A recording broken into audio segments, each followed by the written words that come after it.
Today, I'll be sharing how I created a budget and a debt payoff plan for a single mom with 21 credit cards.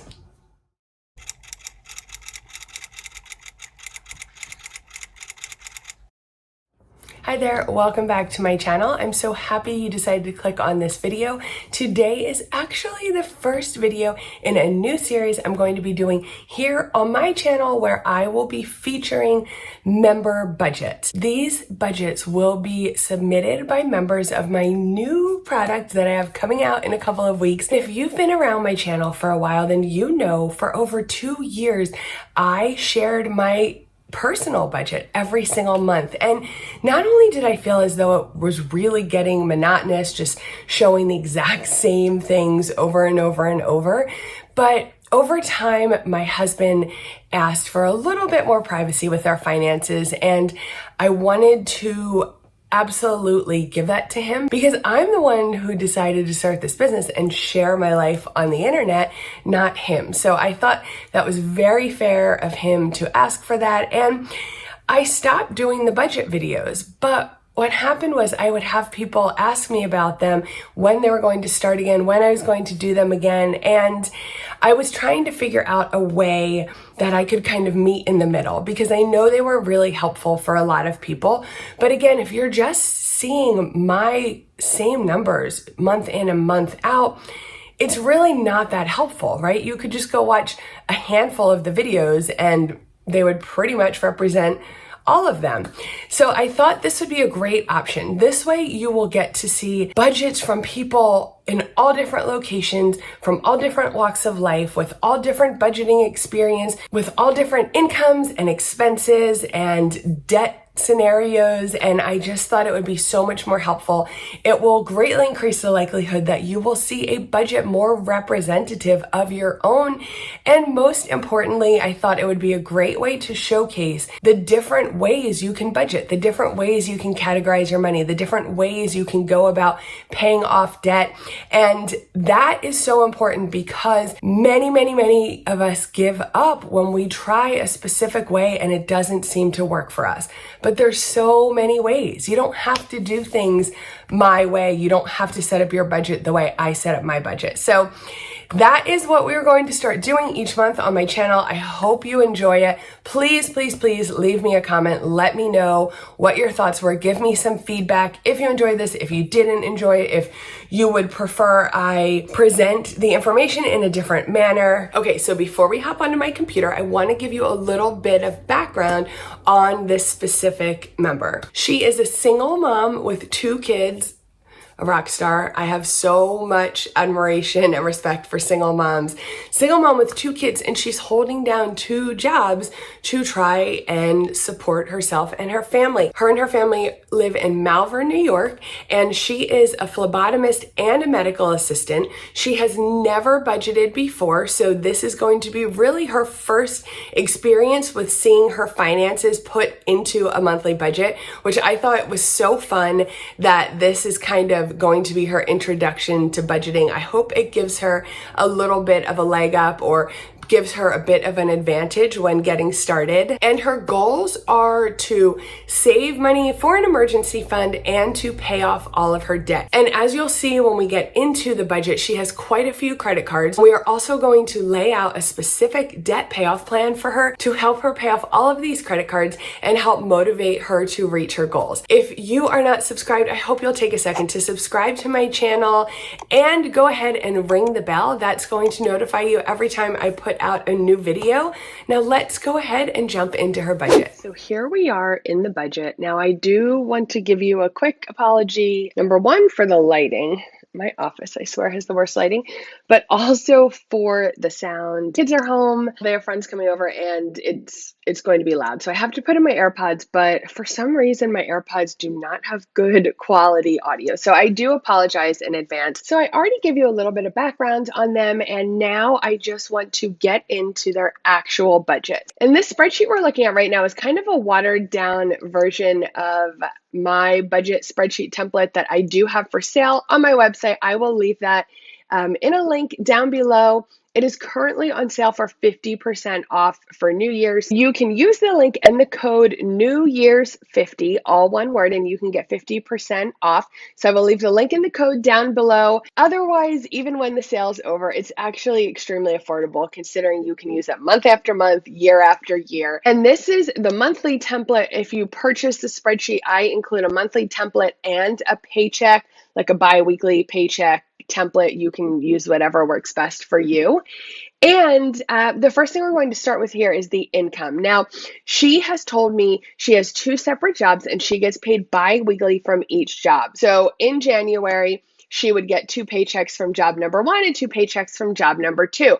Now, as you can see here, I like to use a separate column listed as budgeted here. That is where I'm estimating all of my expenses, all of my income, as I'm preparing my budget before the month begins. Okay, so we're looking at a January budget here, and we are actually preparing this. I'm filming this in December. Okay, so what you would do is you would go ahead and do all your estimates, what you think you're going to be paid, what you think your expenses are going to be in the budgeted column. And then when you actually receive your paycheck, you can go ahead and fill in the actual column. So she did tell me that she gets paid a set amount for her job number 1, and that is $1,578.14. So she knows every single paycheck is the same.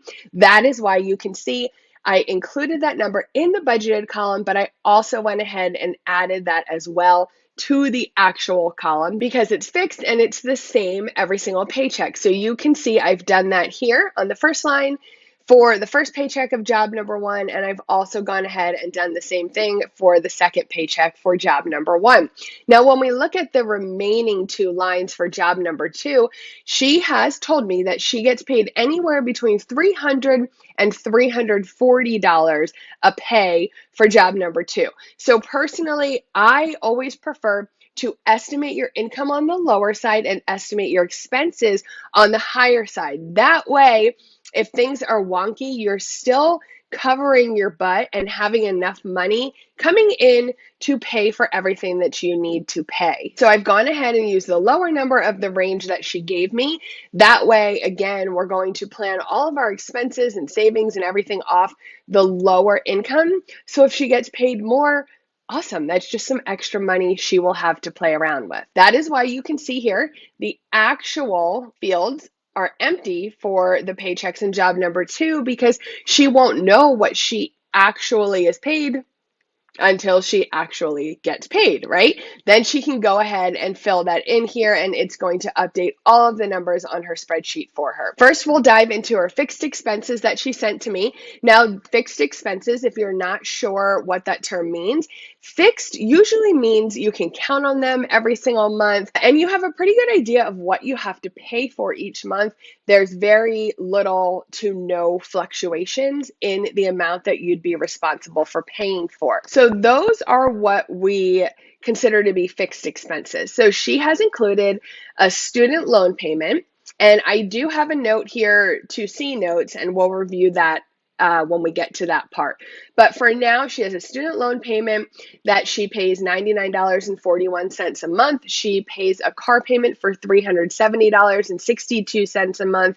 She pays her car insurance, $178.25. She pays $324 for her phone, $312 for daycare costs, and $18 a month for her kids' health insurance. The total estimated monthly fixed expenses are $1,302.28. We can see here the spreadsheet is doing the work for us and telling us that she is estimating or budgeting that she will bring in $3,756.28 in the month of January. And of course, the actual column may look a little bit different once she actually receives the income. Let's go ahead and move down to the variable expenses. So if our fixed expenses are fixed and more reliable and more consistent, then our variable expenses would be those expenses that fluctuate greatly or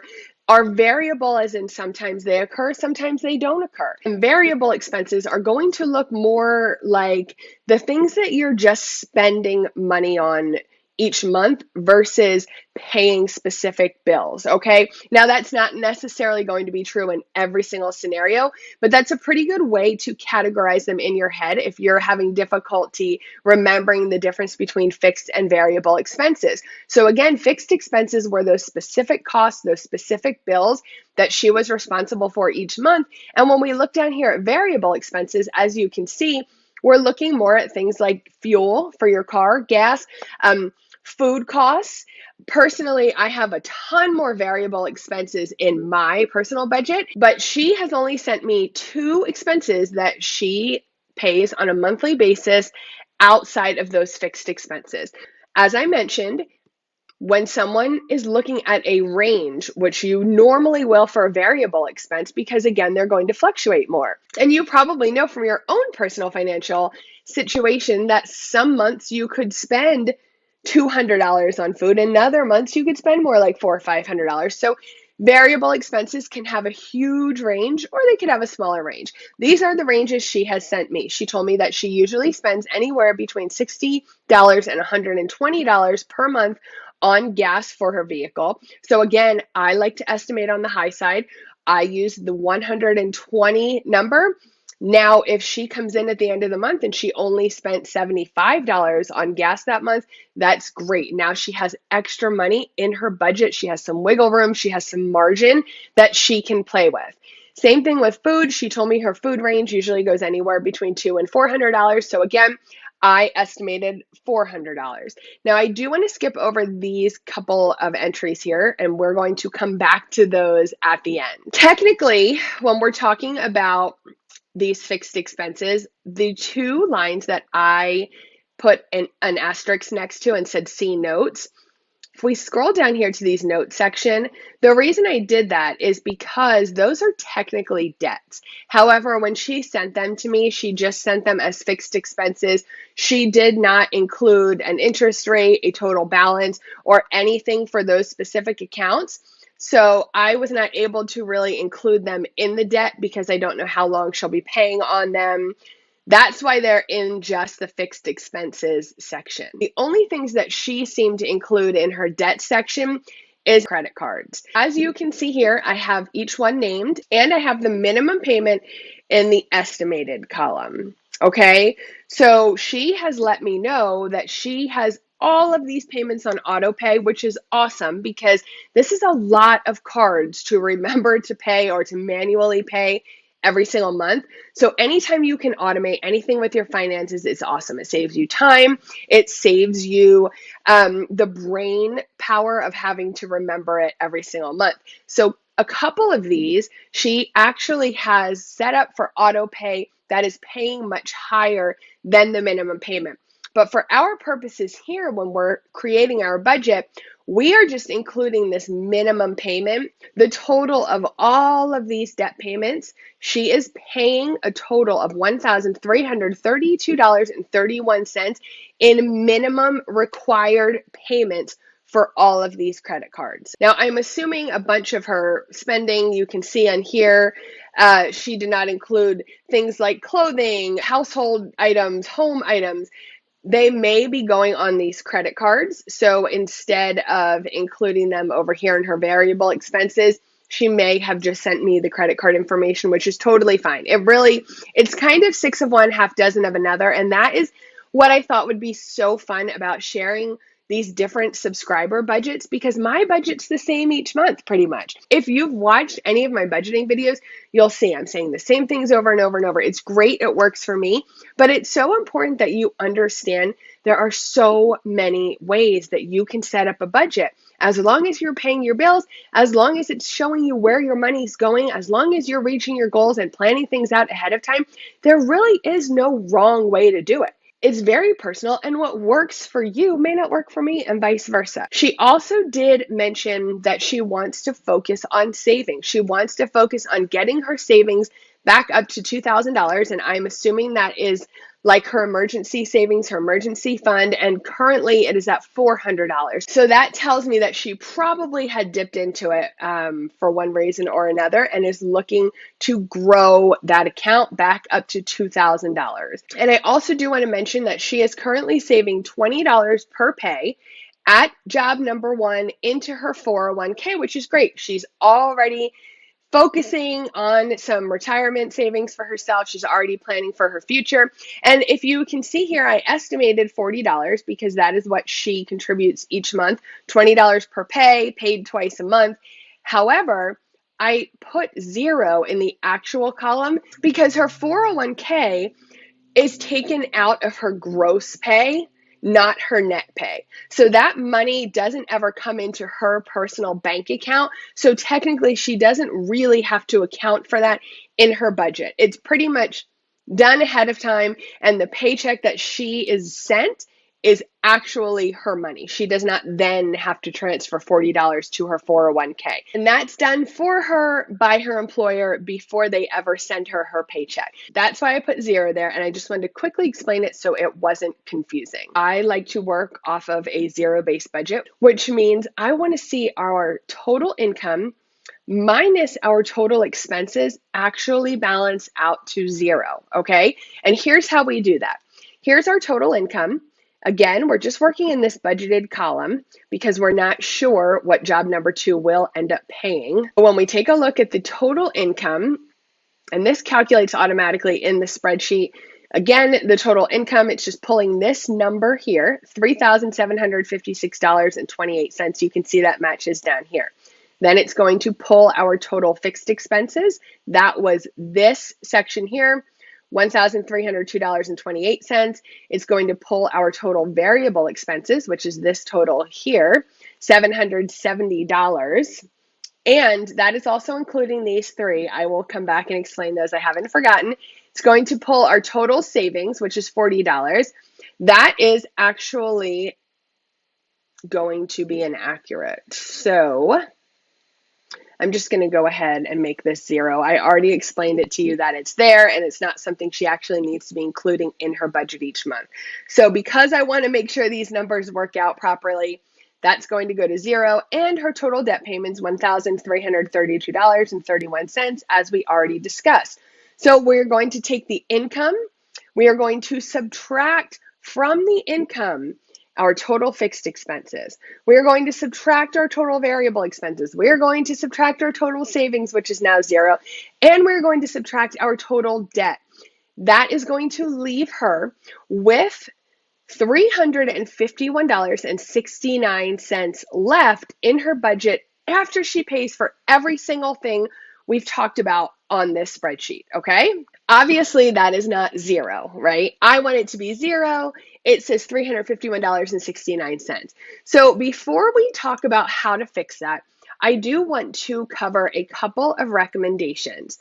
I recommend that she build in a miscellaneous category into her budget as well. I just would love to see her put $100 to her miscellaneous category every single month. That is going to allow her to begin to cover some of the miscellaneous items that fall outside of the expenses she sent to me without having to pay for them on all of these store credit cards. My goal is to see her pay all of these credit cards off and drastically reduce her debt usage, okay? I also want to see her include a personal budget category each month. I have budgeted in $100. She is a single mom. She works 2 jobs. I would really love to see her have $100 a month that she can do whatever she wants to do with, okay? And the last thing I've included is a $50 buffer for her checking account. Now, I don't know how low she runs her checking account each month, but if we're going to begin operating on a zero-based budget, that doesn't necessarily mean we need to bring our checking account balance down to 0 each month. That's dangerous. We all make mistakes, right? We are human, so it's very important that you have a buffer in a checking account. So I recommend she puts aside $50 a month in her checking account until she builds that buffer up to a place where she feels comfortable, and then she can start putting that $50 towards something else.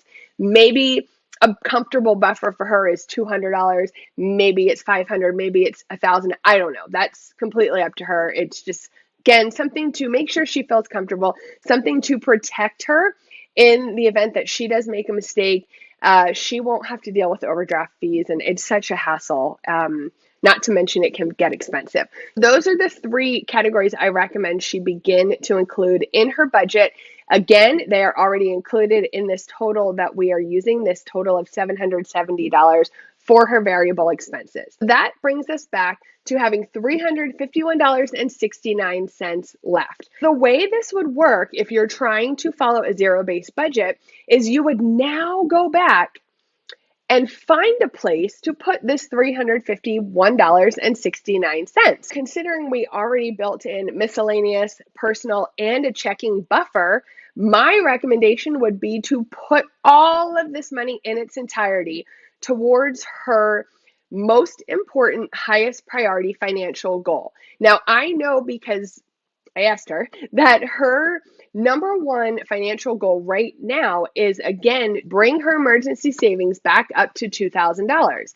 So what I would like to see her do, remember, she's going to take care of all the minimum payments on every credit card she has, so she's safe there. I would like to see her come over here to this emergency fund line, which obviously I added because I was going to recommend this. And I would like to see her put $351.69 into that category.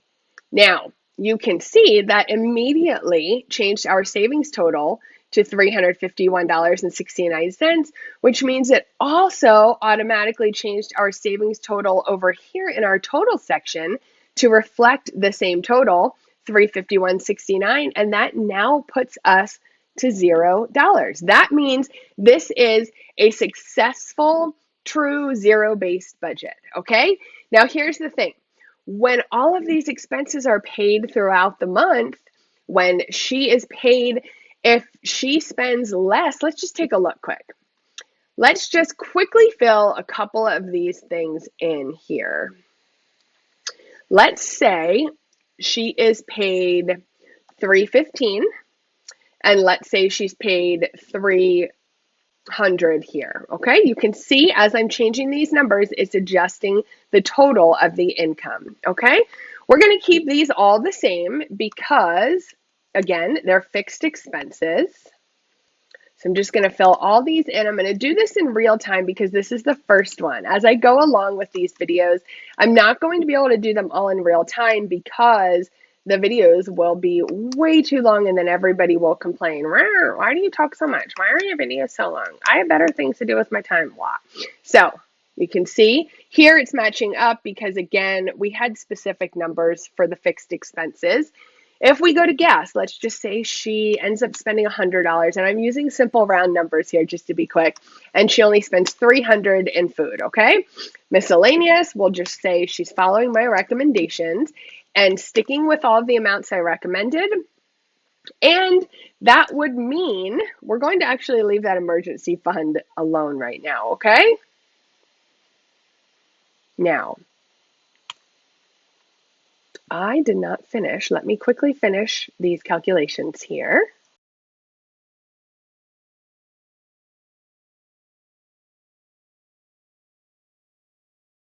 I just want to do one other thing and quickly copy all these over as well because, again, this is what she's paying.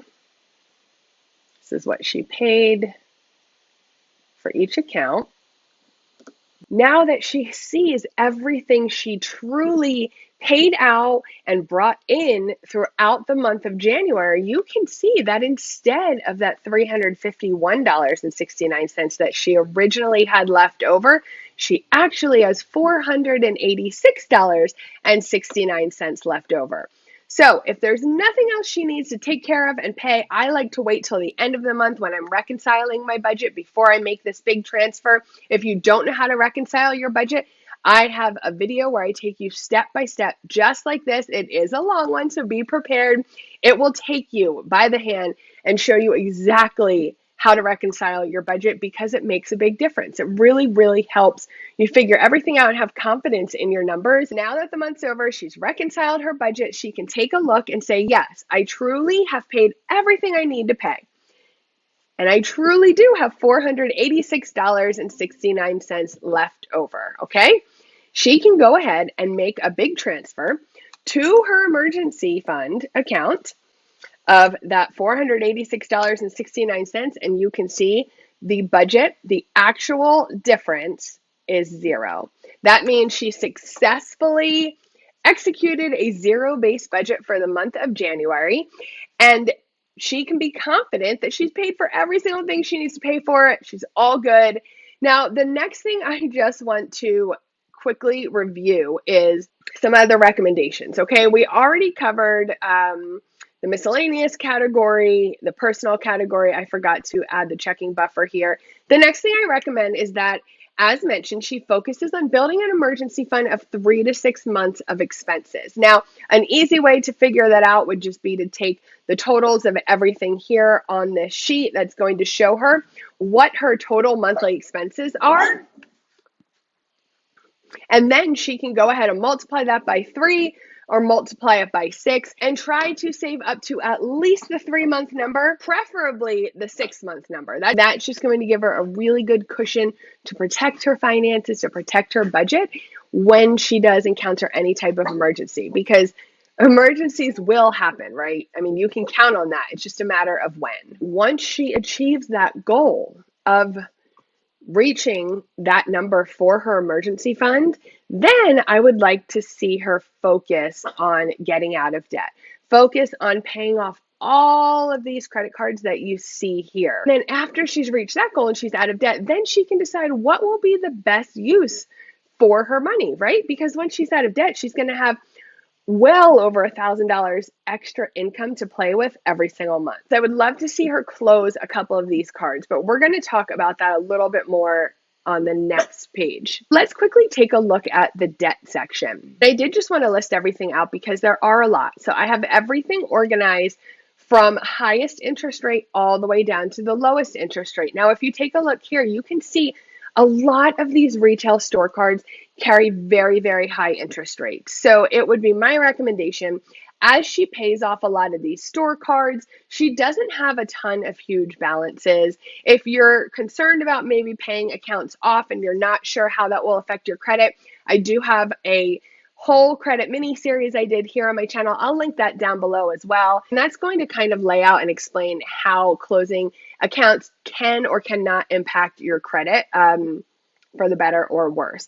But I would definitely recommend she close a bunch of these store cards.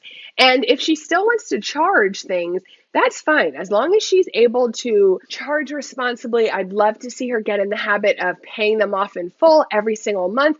And it's so much easier to do that if you're just working with maybe 1 or 2 cards. So I'd probably look at maybe keeping the Citi card and probably this Capital One card. So that one is under 20%, and the Citi card is actually the same interest rate as this Capital One number 2. She has 2 Capital Ones. You can see it's only 22.99 versus 22.9. So it's minimal. Maybe she has specific reasons why she has all these different cards and it's important to her to keep it. Again, completely up to her. I really try to keep things as simple as possible. The simpler they are, the more efficient you can be, the more effective you can be. And I just really like to protect my time. So I don't want to deal with managing 20 credit cards. This is a spreadsheet I use. You may have heard me talk about it before on my channel. It's called the Debt Snowball Calculator. This was created by one of my online money friends, and I love using this for my personal loan. Now, I'm not really in debt, but I do still have a mortgage. So I love to put it in here and play around with the different payoff options. I have listed every single credit card that she has sent to me. I've included the balance, the interest rate, and the minimum required payment.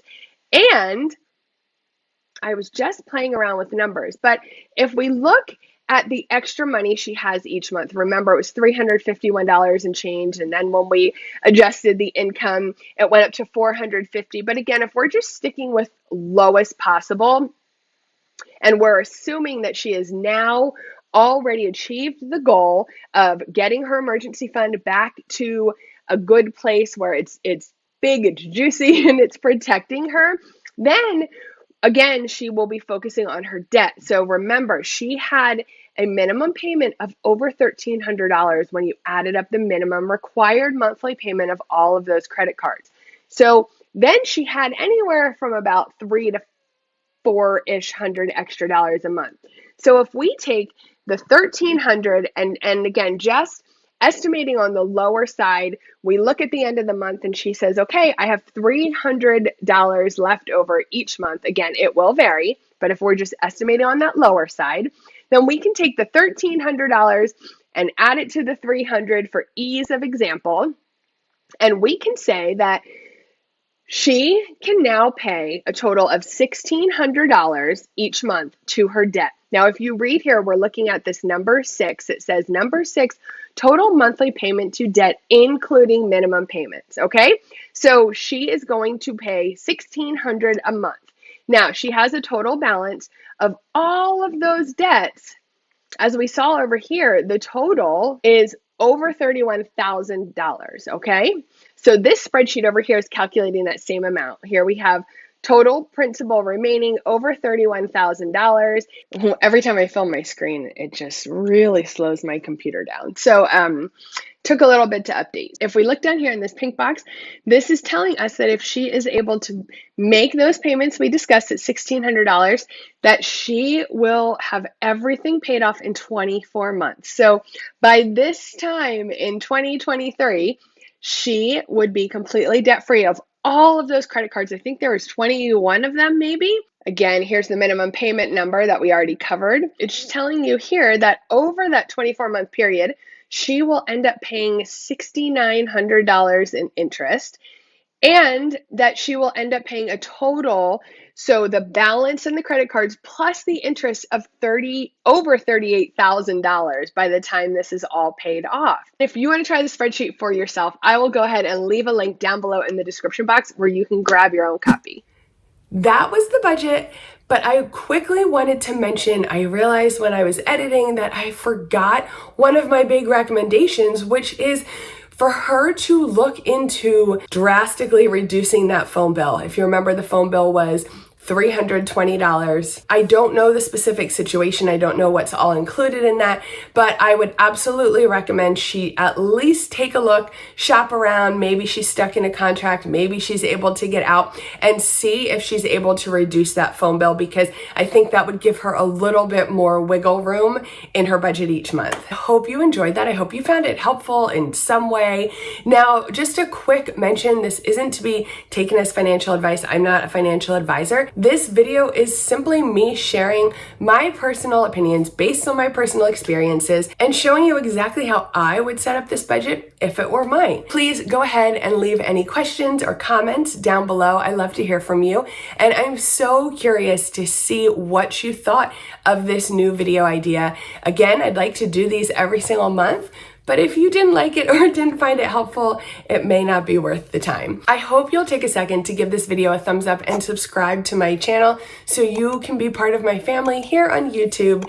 I thank you so much for watching today, and I hope you have a great day. Bye. I'm buzzing, let's drink up. Your death look like big fun. Come on, let's get it on. Like that Marvin Gaye song. I'm stunning, you love it. Come on.